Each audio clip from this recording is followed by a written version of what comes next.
computador. Então, meus queridos amigos, irmãos e irmãs, vamos, neste momento, convidar todos vocês para juntos embarcarmos numa viagem mental rumo à nossa sede, ao Templo do Trevo Sagrado, lá no Barbalho. Então, que todos agora possam, nas suas mentes, fazer esse percurso e se sentirem, então, lembre-se que a nossa mente é mais rápida do que o pensamento. Então, pensou lá, já estamos. Então, estamos sendo recepcionados pelas equipes de sempre, que nos recebem com todo carinho, toda alegria de nos reencontrar, sempre nos dão boas-vindas, sempre nos oferecem um olhar carinhoso, uma palavra de conforto. Então, estejamos todos nos preparando agora, adentrando o salão. Eles nos indicam os locais para sentarmos. Não esqueçam de convidar os seus guias espirituais, seus protetores e trabalhadores para lhes acompanharem nessa etapa.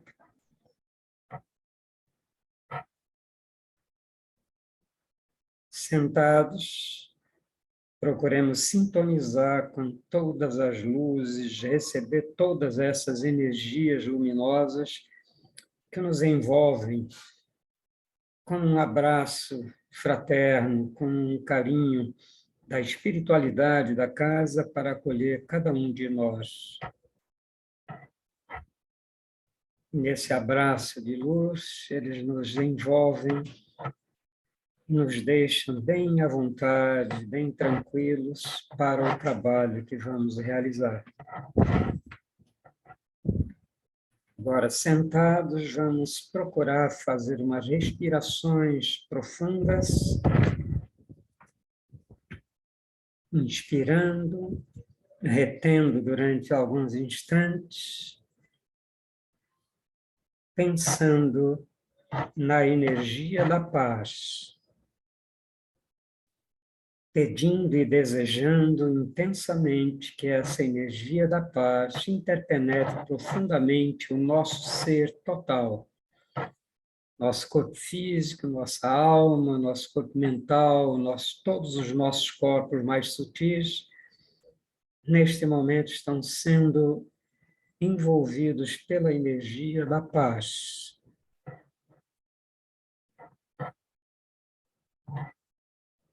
Mais uma inspiração profunda.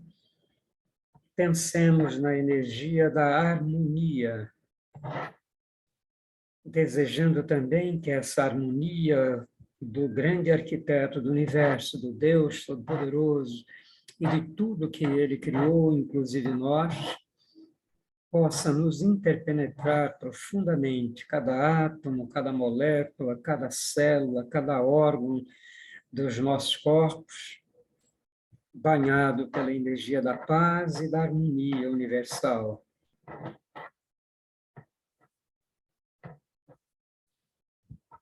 Mais uma inspiração profunda. Pensemos na energia do equilíbrio.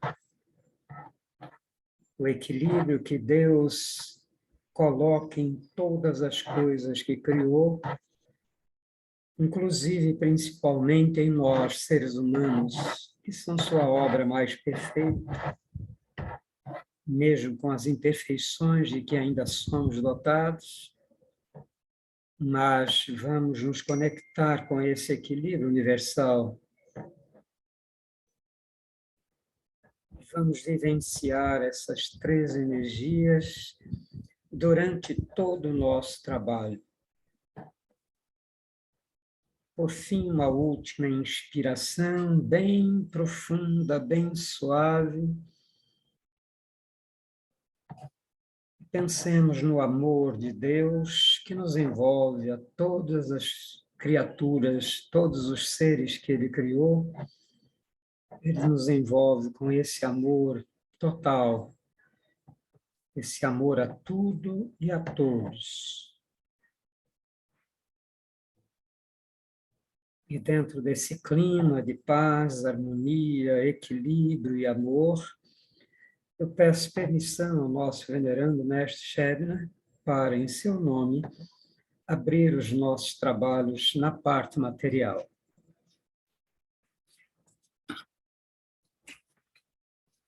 Vamos fazer a nossa prece habitual. Peço que todos a acompanhem mentalmente, porque a prece rezarada por um tem uma força, que é a força inerente àquele que a faz. Mas quando todos estamos unidos aqui, são 29 vozes, 29 mentes, fora as centenas ou milhares de outros irmãos que estão conosco neste momento. Então, vamos fazer essa prece com todo fervor. Ó eterno e supremo Criador de todas as coisas existentes no reino universal, cujo poder suplanta todos os poderes, cuja força é a coluna que sustenta o grande e poderoso templo das leis.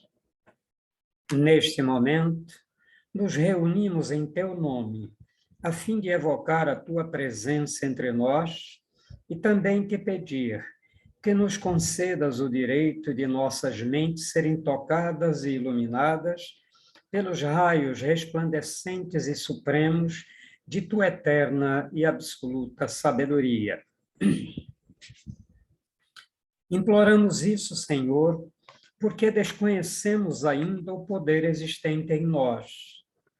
E porque o desconhecemos, é que nos sentimos sem autoridade precisa para solucionar os graves problemas que nos afligem e nos deixam impotentes no vasto campo universal.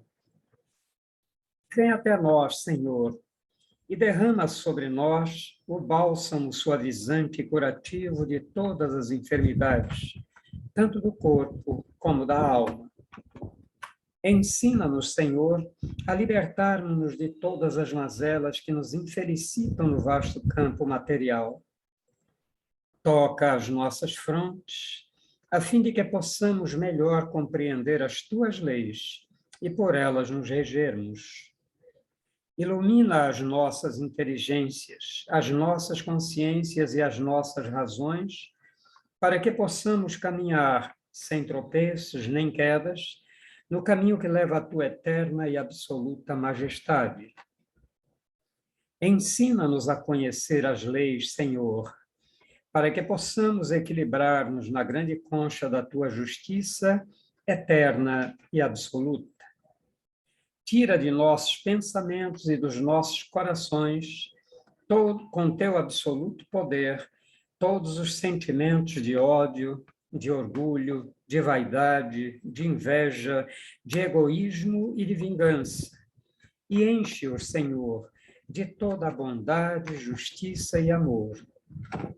Ó Supremo Criador Universal, vem até nós neste momento em que estamos reunidos em teu santo nome e conduzi-nos, Senhor, pelo verdadeiro caminho do bem, para que futuramente as nossas almas, buriladas pelas leis, escoimadas pelos direitos morais, possam atingir, através da longa jornada das encarnações, ao teu reino de paz, de harmonia, de amor, de verdade e de justiça. Confiamos, pois, ó Senhor de todas as coisas, da tua presença entre nós, e temos plena certeza de que, ao nos retirarmos deste templo, obra de teu supremo poder, estaremos curados, completamente curados de todos os males que nos infelicitam, quer na parte material, quer na parte espiritual. E como confiamos na tua presença entre nós, Senhor, a ti agradecemos com os corações limpos e os pensamentos puros a graça que nos concedestes. Pedimos, pois, mais uma vez a ti, ó Senhor, que nos conduzas ao teu soberano reino de sabedoria, de força e de amor, onde impera a sublime e eterna perfeição. Que assim seja. E assim, em nome do grande arquiteto do universo, Deus Todo-Poderoso, estão abertos os trabalhos virtuais da loja exotérica cededista O Trevo Sagrado, subordinado ao culto secreto da Ordem Maçônica do Grande Círculo Branco, invocando neste momento a presença de nosso venerando mestre Shebna, de todos os hierarcas que com ele dirigem a nossa ordem, o nosso trabalho, bem como a diretoria espiritual, astral e material do Trevo Sagrado, e também os nossos guias, protetores e trabalhadores de todos os presentes, para que deem cobertura aos nossos trabalhos. E assim, em nome de Deus, os nossos trabalhos estão abertos na parte material.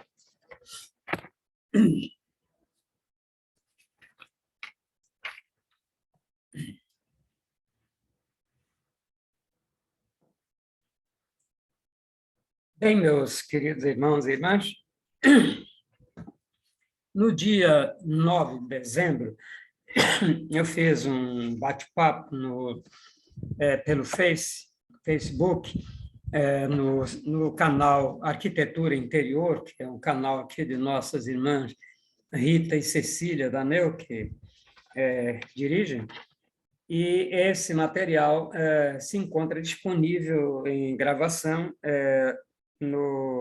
nesse canal Arquitetura Interior, que posteriormente nós passaremos a vocês, porque aqueles que não assistiram à palestra possam, então, rever uma palestra de uns 50 minutos aproximadamente. E aí, então, hoje, em razão de algumas perguntas que foram colocadas posteriormente a essa palestra, pelo Zap, etc., então, foi questionado o problema da reencarnação do ser humano, que eu tinha colocado a palestra, o ser que renasce, o processo reencarnatório. Então, mostrando todas as nuances de um trabalho que, às vezes, leva anos para ser concluído, para que uma pessoa possa renascer outra vez aqui na Terra. Então, procuramos explicar com bastante detalhe, de uma forma bem didática, todos os pormenores que são levados em conta para a preparação de uma nova encarnação de uma alma consciente. Isso eu frisei bem logo no início do trabalho, já deixei como premissa básica essa situação, porque almas inconscientes, elas não presidem esse trabalho, elas não assinam embaixo aquilo que foi resolvido, elas simplesmente têm os seres, nossos irmãos desencarnados, que efetuam para eles a encarnação, e eles não têm uma consciência nítida de forma nenhuma do processo que está em curso. Então, tudo é feito por seres que vão ajudar na preparação do retorno. Então, o ser consciente, não. O ser consciente, ele se prepara longamente para a decisão do retorno, define quem serão os seus pais, e junto com os pais, todos os demais familiares, por que razões existem para que aquela alma retorne àquele ambiente junto àquelas pessoas. Então, todo um trabalho de preparação, todos os compromissos assumidos pelos pais, futuros pais, eles também são ouvidos quando, em desdobramento noturno pelo sono, eles são convocados, participam de reuniões para definir a necessidade de um ser voltar à vida material através deles. Então, é uma preparação longa, essa de aceitação da missão de serem os pais daquele ser, e é uma preparação também muito ampla em relação ao corpo que vai ser utilizado, se vai ser um corpo perfeito, se vai ter alguma anomalia, se vai ter algum defeito congênito, se vai ter algum problema mental ou físico naquela existência em razão das necessidades kármicas.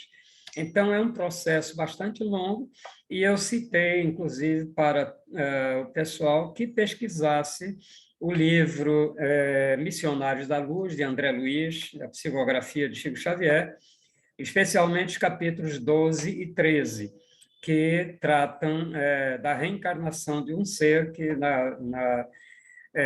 no capítulo 13, então, eles falam a reencarnação de Sigismundo. Era um nome que era dado àquele personagem, não era necessariamente o nome com que ele iria reencarnar, mas é da forma como eles conheceram. Então, nesses dois capítulos foi demonstrado todo um trabalho incrível da espiritualidade para criar as condições para que o ser pudesse renascer naquela família que o pai dele seria o mesmo que ele matou em outra existência, que ele assassinou. Então, o assassino do pai viria agora como seu filho. Então, foi uma longa preparação até que pudesse o pai, o futuro pai, se libertar do medo que ele tinha. Quando ele saía do corpo pelo sono, ele achava que eram pesadelos, ele não conseguia dormir, porque achava que vinham matar ele, que ele via essa entidade, e então voltava correndo para o corpo com pavor. E todo o trabalho, inclusive, de um amigo comum deles, um grande mestre na arte da reencarnação, e ele conseguiu, então, apaziguar esse futuro pai para que aceitasse a reencarnação daquele que foi seu assassino e que precisava realmente vir para resolver, para resgatar esse erro e mais alguns outros que existiam entre eles. Então, só feito esse preâmbulo, depois vieram, então, as indagações. E no caso dos partos assistidos, da reencarnação feita em laboratório, como é que se processaria? De que maneira seriam essas escolhas? Então, como eu disse, a pessoa que o tema, eu tinha escolhido uma parte do tema, porque o tema é muito vasto. Então, era tema para 2 ou 3 palestras para a gente tentar dar uma passagem, não é aprofundar, não, dar uma passagem sobre esse tema. Então, hoje eu vou abordar uma continuação desse trabalho, mas agora focalizando só o processo reencarnatório ajudado por médicos, por cientistas em laboratório. Então, a gente vai ver que isso não está contra a lei, de forma nenhuma. A ciência avança com a permissão do Criador. Não há impedimento nenhum em que seja feita essa reprodução assistida. É claro que não pode se estar clonando seres humanos, é diferente, mas fazer com que alguém possa ser manipulada com seus óvulos e com mais o sêmen do próprio esposo para poder, então, verificar a possibilidade de uma gravidez que não está sendo conseguida de forma normal. Então, é natural que a gente tenha essas dúvidas em relação a esse processo. Então, eu já estou dizendo de início que não existe nenhuma infração às leis divinas fazer a ciência avançar para que possa permitir a pessoas que têm alguma deficiência orgânica e que não podem ser mães ou não podem ser pais, exatamente, então a ciência avançou e hoje ela consegue devolver a maternidade, a paternidade a muitos casais que, em condições normais, não conseguiriam ter os seus filhos. Então, esses aspectos agora que a gente vai ver que é exatamente a reencarnação feita em 2 planos. A reencarnação processada na parte espiritual e também na parte material. A gente não pode deixar de lembrar de que, mesmo que a reencarnação seja feita em laboratório, quer dizer, o material genético é utilizado, seja dos próprios pais, seja de doadores, e então, depois de fecundados os óvulos in vitro, quer dizer, no laboratório, quando já se tornou, então, um embrião, ele é implantado no útero da futura mãe para que possa se desenvolver. E como, normalmente, a chance de sucesso não pode ser 100% garantida, então, normalmente, eles fazem vários embriões. E, então, quando vão depositar esses embriões no útero materno, eles não colocam um só, botam mais alguns, que sempre há a possibilidade de alguns não vingarem, e outras vezes, quando há necessidade, aí a espiritualidade aproveita para embarcar um bocado de gente, né? É natural nesses partos assistidos em laboratório que hajam partos múltiplos, né? Gêmeos, trigêmeos, quadrigêmeos, até 7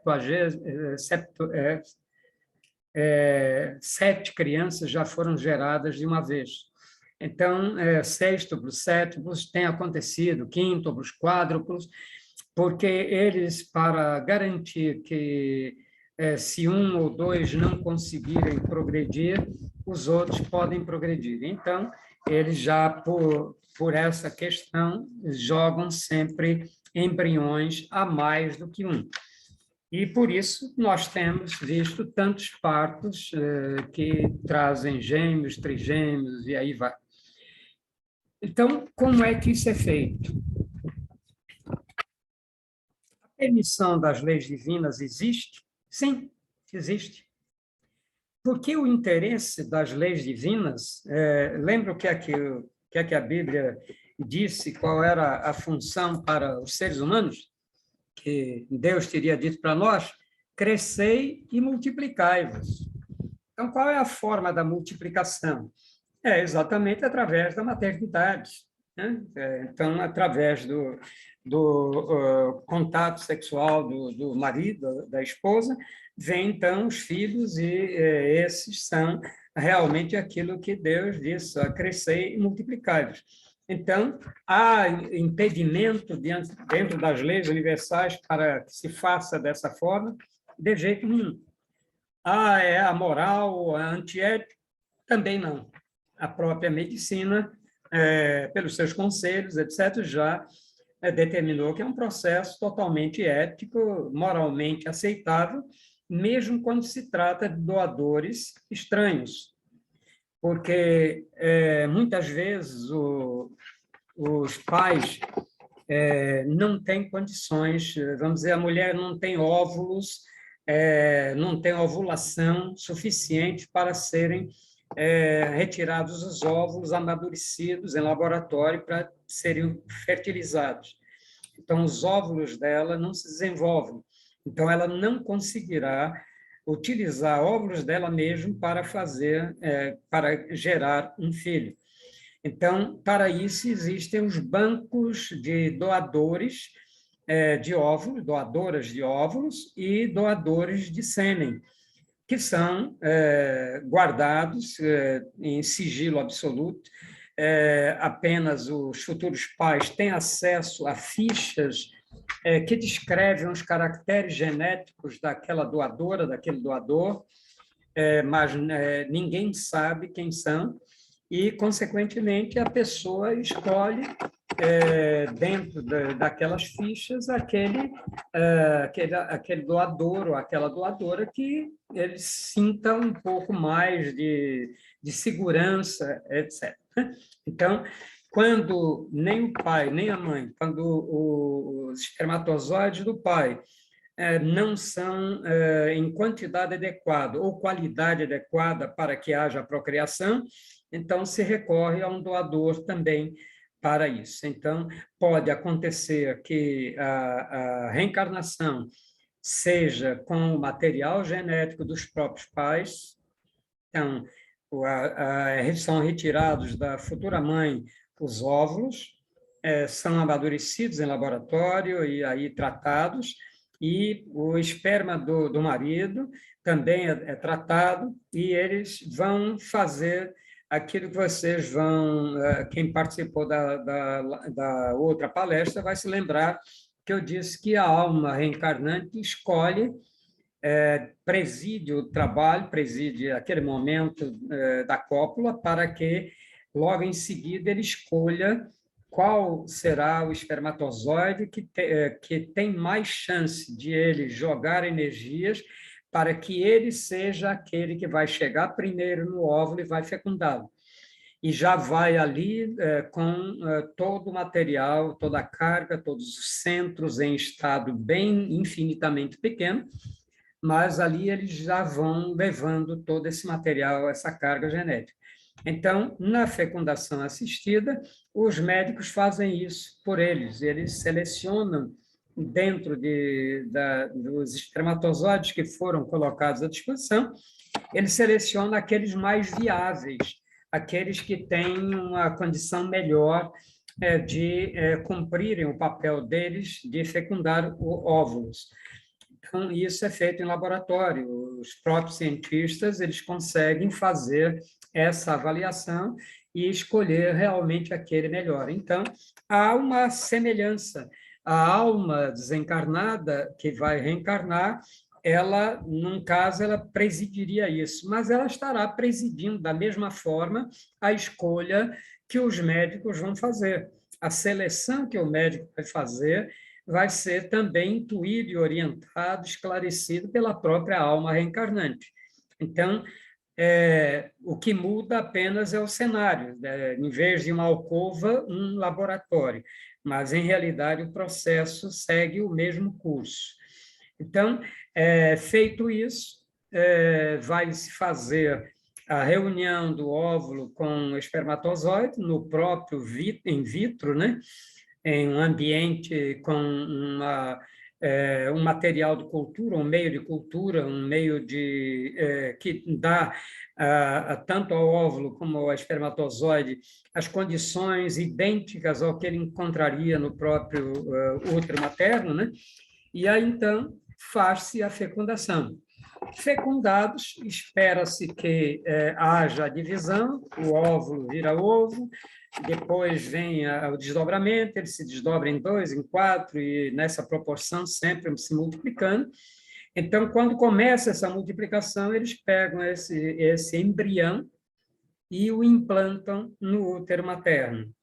E então vai se esperar o tempo para ver se houve realmente aceitação, se o útero conseguiu reter realmente aquele embrião, e se toda a gestação está transcorrendo certo, se foi criado o saco, a bolsa onde a placenta, onde vai fazer a alimentação do feto. Então, tudo ali eles vão acompanhar e verificar. Hoje, com o avanço que esse campo já tem, já as condições de sucesso têm sido muito maiores, já bem mais, porque já são muitos anos de experiências e eles próprios foram aprendendo a lidar com essas situações. Hoje eles já chegam a sugerir, por exemplo, aí eu já acho que é um pouquinho demais, mas os cientistas já chegam a dizer que podem interferir na cor dos olhos, em vários aspectos do futuro feto, mas isso aí também já seria cosmético, né? Que o que importa para a alma é o corpo que ela vai receber e que está ali com todo o material que foi colocado, os centros da alma vão estar ali conectados, e isso é o que importa para eles, para a alma. Então, há a mesma assistência espiritual que no processo natural, como aconteceria no processo natural. Então, isso é o que a gente tem inicialmente para dizer.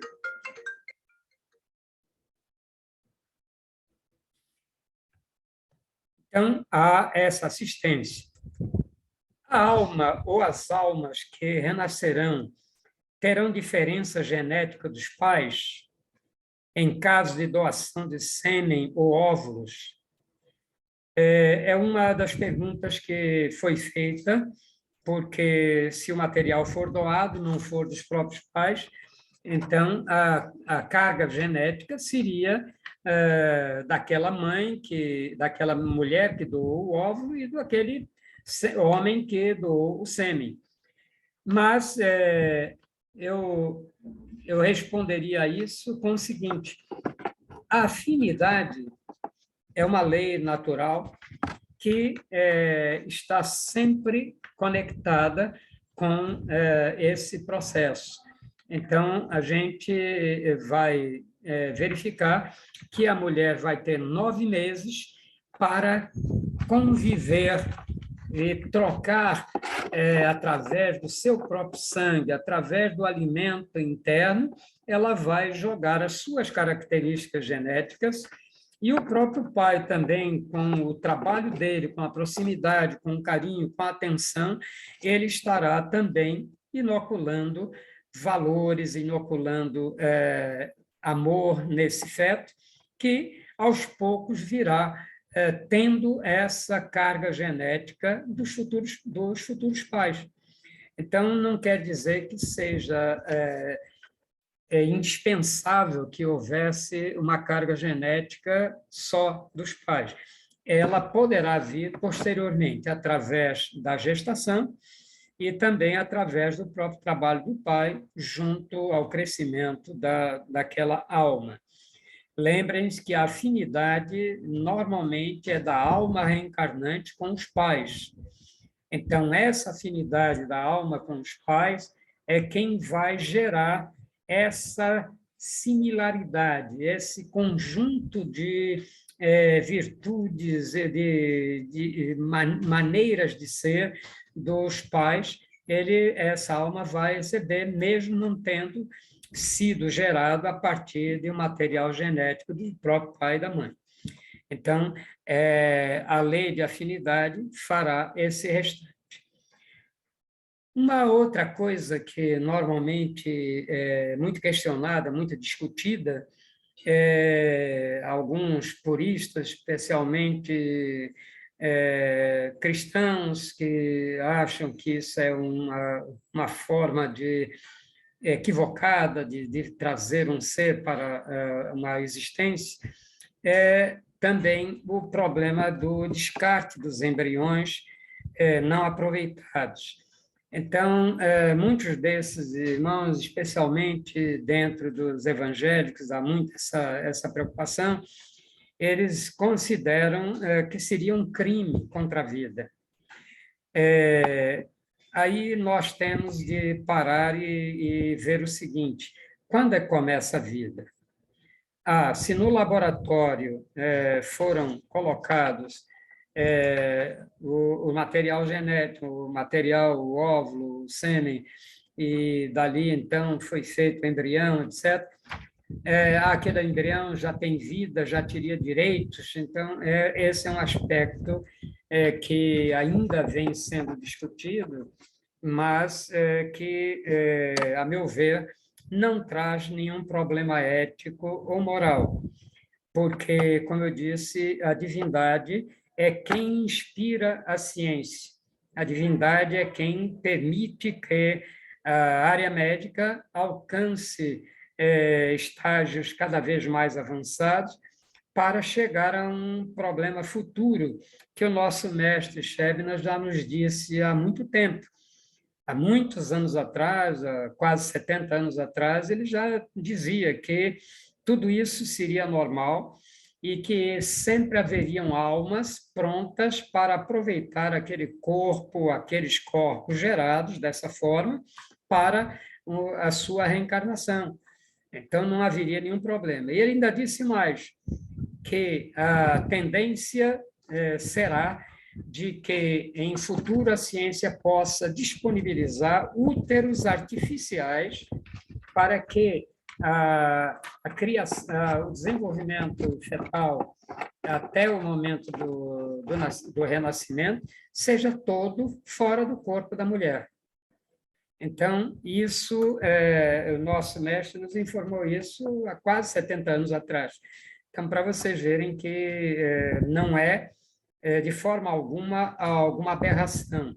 É simplesmente mostrar de que, às vezes, você pode passar para um outro nível determinadas tarefas que possam ser feitas com o mesmo sucesso, com a mesma condição, com os mesmos valores morais, intelectuais, em laboratório. Então, ele deixou essa mensagem com muita antecedência, dizendo que futuramente haveria isso. E por que ele afirmou isso? Ele afirmou isso porque ele sabia que isso já existia em outros planetas. Tem planetas em que não há mais a necessidade de a mulher ser utilizada para a criação de filhos, a reprodução. Então, a reprodução é feita artificialmente. E o que existe é sempre o amor, porque sempre haverá de ter doadores, né? Sempre haverá de ter de quem queira fazer. Então, esse descarte dos embriões não aproveitados é um grande tema de discussão nos dias de hoje, alguns achando que é crime e outros entendendo que não, simplesmente ali era uma possibilidade de vir a ser uma vida, mas que ainda não é, que só será uma vida quando uma alma o animar. Enquanto não tiver ali os centros, os chakras e plexos de uma alma que vai se reencarnar, aquilo ali é simplesmente um amontoado de células que ainda estão se desenvolvendo, que vão formar o feto, que vão formar um corpo, mas que ainda não tem, naquele momento, não tem uma alma destinada ou utilizando aquele embrião para ser a sua futura morada. Então, não vejo realmente problema nesse tipo. Um outro problema que também a gente tem de verificar é que, quando as mulheres não querem partir para isso, eu tenho tido muitas vezes no trabalho do Trevo de aconselhar mulheres, às vezes elas têm problemas, por exemplo, miomas ou outros problemas que impeçam o desenvolvimento no feto, quer dizer, ela pode até ovular e esse óvulo ser impregnado por um espermatozoide, mas ela não consegue reter o endométrio delas, elas têm endometriose em estado grave e que dificilmente consegue segurar um feto, um embrião no seu útero. Então, hoje, inclusive, existe uma outra forma de ser feito, que também é de laboratório, mas que exige uma segunda mulher, que são os problemas chamados de barriga de aluguel. Então, hoje já existem muitos casos, também ainda bastante polêmico, mas em alguns países, como os Estados Unidos, já tem legislação, já aceitam, em determinadas situações, que os pais possam optar pela fecundação numa outra mulher, e a legislação, então, garante que, uma vez nascido aquele filho, a geradora não tem direitos legais nenhum sobre aquele feto, sobre aquela criança. Então, é mais uma forma que está sendo colocada aí à disposição da humanidade e que, por certo, tem levantado discussões, mas vem sendo feito, né? Em várias partes no mundo já vem sendo feito. E eu também aconselho aos pais que queriam ter os seus próprios filhos, gerar os seus próprios filhos, e que, por questões individuais, ou de um, ou de outro, ou dos dois, não conseguem.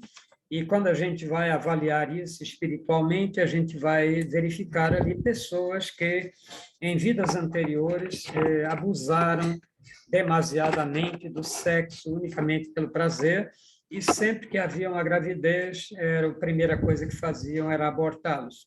Então, essas mulheres que fizeram isso, e muitas vezes obrigadas pelos homens, então, tanto essas mulheres como esses homens, muitas vezes vêm para essa existência com essa deficiência moral e chegam aqui, desejam intensamente ter os filhos, mas não conseguem. Então, vão muitas vezes para o laboratório e não conseguem. E então digo a eles, olha, a maternidade ou a paternidade, elas podem ser exercidas de qualquer maneira. Existem tantas crianças aí abandonadas nos orfanatos, precisando de um pai, de uma mãe que lhes dê amor, carinho, incentivo para crescer, para se tornarem pessoas de bem. Por que não experimentar isso? Porque senão a mulher sentir-se-á e o pai também sentir-se-ão sempre como se faltasse alguma coisa para eles. Eles não podem exercitar esse amor paternal e maternal. E, muitas vezes, então, encontram isso através de uma instituição e vão lá e vão encontrar a pessoa certa para eles, porque a própria espiritualidade vai indicar aquele que eles vão se apaixonar e que vão adotar e vão receber como se fosse um filho gerado por eles próprios, dedicar todo amor, toda atenção a essa criança. Então, quer dizer, existem inúmeras possibilidades de tanto o homem como a mulher exercitarem essa maternidade, essa paternidade extracorpórea, através do amor, do carinho, a tantas crianças que existem por aí, abandonadas, em abrigos, etc., e que estão lá precisando de alguém que lhes dê amor, afeto, carinho. Então, a maternidade ela pode ser conseguida, ou a paternidade pode ser conseguida de múltiplas formas. Hoje, aqui mesmo no nosso país, casais homossexuais já adquiriram o direito de adotar, de ter filhos adotivos. Então, a lei já lhes dá esse direito de exercitarem a condição de serem pais ou mães de alguma criança que seja adotada. Ou até mesmo, existem vários casos em que a mulher nessa relação homossexual, ela vai no laboratório e pede a assistência para a gravidez e faz a gravidez. Então, as duas vão se considerar mães, né, daquele futuro bebê. Quer dizer, ela mesma, uma delas, vai gerar, porque são mulheres, têm toda a condição para isso e vão gerar seus próprios filhos. Já o homossexual masculino não tem essa condição, então eles normalmente ou fazem uma barriga de aluguel ou adotam crianças. Então, sempre há a possibilidade de nós dedicarmos amor, carinho, atenção a pessoas, a crianças que precisam desse apoio. E muitas vezes nós vamos encontrar essas crianças, ou nessas crianças, os nossos filhos que nós abandonamos lá atrás, em encarnações anteriores, quando os abortamos, lhe negamos o direito de nascer. E às vezes vamos encontrar esse ser nascido e jogado num orfanato, e que vai ser o nosso filho mesmo, vai ter características genéticas que vão nos lembrar de que aquele é realmente um filho. E a lei, como eu disse, ela é sábia. Ela sempre vai fazer o possível para unir as pessoas que precisam restabelecer laços, que precisam desses laços para eliminar problemas vividos, traumas, decepções, dores, angústias que ficaram do passado. Então, as leis divinas, elas são perfeitas, elas estão sempre trabalhando para que nós possamos crescer cada vez mais como seres humanos. Então, dentro desse aspecto que eu quis hoje aprofundar mais um pouco, é claro que nunca se esgota um tema como esse, né? É um tema muito vasto, como eu disse, tem implicações, às vezes, religiosas, morais, éticas, mas lembre-se disso, que espiritualmente não há nenhum problema em que sejam utilizados métodos para que venham a renascer almas por meios artificiais. É perfeitamente válido e é, de uma certa forma, esperado, porque o futuro aponta para isso, para essa tarefa poder ser feita totalmente em laboratório. Assim nos apontou nosso mestre Sheben há quase 70 anos atrás. Então é isso, meus queridos irmãos e irmãs, e vamos encerrar essa parte, e depois, na fase da conversa, das partilhas, nós poderemos, então, responder às indagações que vocês tiverem sobre esse tema. Ok? Então, agora vou dar uma desligada aqui no nosso gravador de encerramento. Vamos, então, agora encerrar os trabalhos desta sexta-feira, dia 7 de janeiro de 2022. Nós te agradecemos, ó Senhor, Criador e Dominador de todas as coisas, por teres atendido ao nosso chamado e derramado sobre nós o teu bálsamo suavizante e curativo de todas as enfermidades. Enchestes o nosso ser de teu santo poder e de tua eterna sabedoria. Conservai-a em nós, Senhor, e sempre nos façais dignos dela até o dia de nossa eterna perfeição. Que assim seja. E assim, em nome de Deus Todo-Poderoso, o grande arquiteto do universo, está encerrada a sessão virtual da loja exotérica cebedista O Trevo Sagrado, subordinada ao culto secreto da Ordem Maçônica do Grande Círculo Branco, agradecendo ao nosso mestre Sheben, a toda a hierarquia espiritual cebedista, a nossa diretoria espiritual e astral do Trevo Sagrado, e a nossos guias, protetores e trabalhadores que nos concederam a sua assistência. E até a próxima quarta-feira, quando retornaremos os nossos trabalhos. Que Deus assim nos permita. Muito bem. Vou encerrar